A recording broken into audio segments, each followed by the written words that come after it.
Hey guys, welcome or welcome back. Thanks so much for joining me today. We're going to revisit how to mask hair in Photoshop.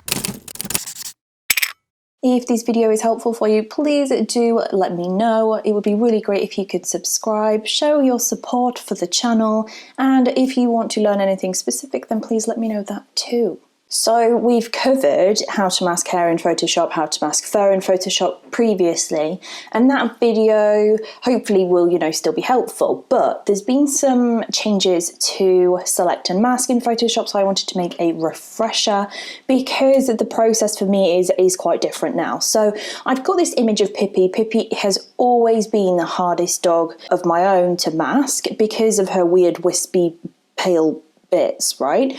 So I'm going to basically use her as our example with this image. This is a raw file, it's fine. I'm not going to do any other kind of bits of the edit right now. But to get a mask, what I personally would do is I would go ahead and do select subject. So select menu, you've got loads of different selection options in here, and select subject.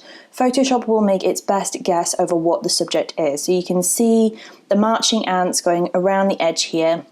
And that's showing that Photoshop has selected Piper, the subject, which is great. Now, if something was missing from this selection or the selection went too wide, as we can see here, you can use your selection tools to go ahead and fine tune. So I would probably use the quick selection tool, and I leave it on plus, but hold down Option on my keyboard. If you're on a Windows, that's Alt.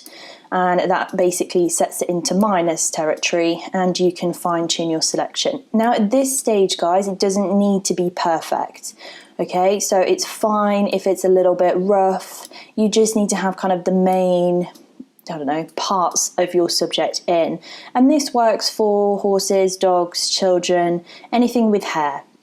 So when you've got a rough selection of your subject, you don't need to make sure it's absolutely perfect. You want to go and click selection mask if you can see it, and if not, select and mask. So within the select and mask window, you've got all sorts of other different options, okay? And these options, you've got your little mini toolbar on the left, you've got your fine tuning up at the top, and then you've got your right hand panel, which has got loads of other little selections in. Now this is set up as I personally use select and mask. So I like to have it on the red view because it makes it easier for me to see what's in and what's out of our mask. You can change that by just clicking on the view, and you can cycle through a load of other different overlay options. That's fine, but I personally go for overlay with the red thing, and then the red thing I put about 50%. So I usually have real-time refinement on. You can use a high quality preview, but if you've got a steadier computer, it might impact it and it might sound like it's going to take off or set on fire. So please be careful. So this is how I set mine up most of the time, and then we moved down into our extra settings. Now I want you to just basically ignore these for now. Some of them are new, and we're going to go over to the left hand panel and just choose the refine hair tool, which is this one. So that is like, can you see it's like hair and then a brush. So we want to click on that one.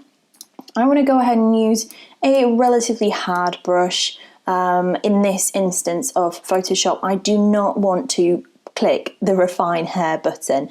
It works okay for human hair. It doesn't work particularly well for animal hair. So, there you go. Using a quite small brush, I want to, not super tiny, as you'll note, I want to pick basically a starting point and then work around the dog. Now I usually start, I don't know why, left side of the face here, but because obviously that's got her back in, I'm going to start here on the edge of her ear.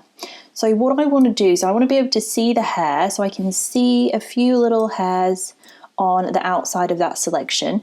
And what I want to do is, using a nice small brush, I want to be going around and just adding in little bits, right? Because her hair is wispy. Now you'll note that it's not doing a particularly good job.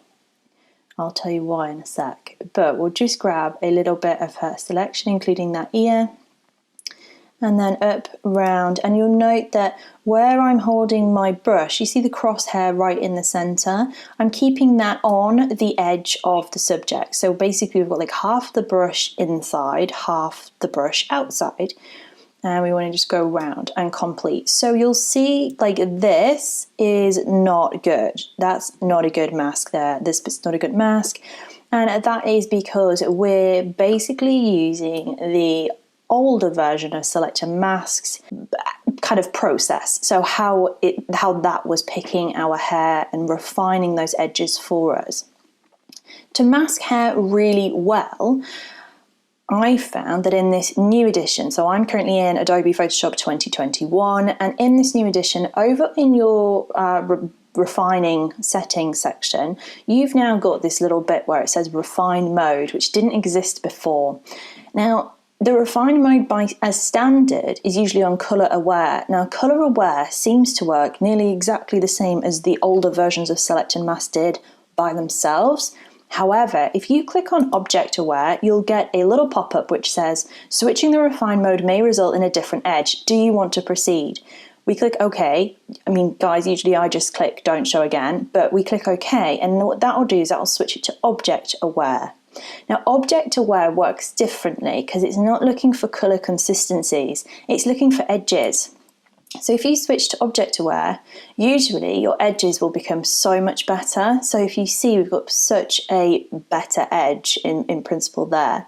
And you want to just continue going down and including all of these little stray hairs as you go along. So using that logic, when you end up with a mask, let's pretend we've completed our mask all the way round. You then want to look at your refinement settings, so your global refinements. Now, I've just seen that we're on Shift Edge plus 10, so I'm going to put that at 0, which will shift the edge back to where I originally wanted it to be. And then we can look at, do we want to smooth, do we want to feather, do we want to shift the edge?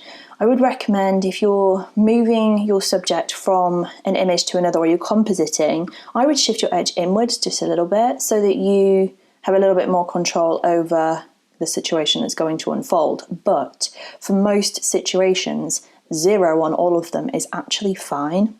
So that's brilliant. We don't want to decontaminate the colors. We don't want to do that. And I personally always output to a layer mask, but you can output to whatever selection settings you want. Now, when you've got this all set up and you're happy with using all of your tools and you've got all sorts of bits here, just click remember settings, and then it basically, every time you open select and mask, this will be exactly the same, which is helpful, I promise.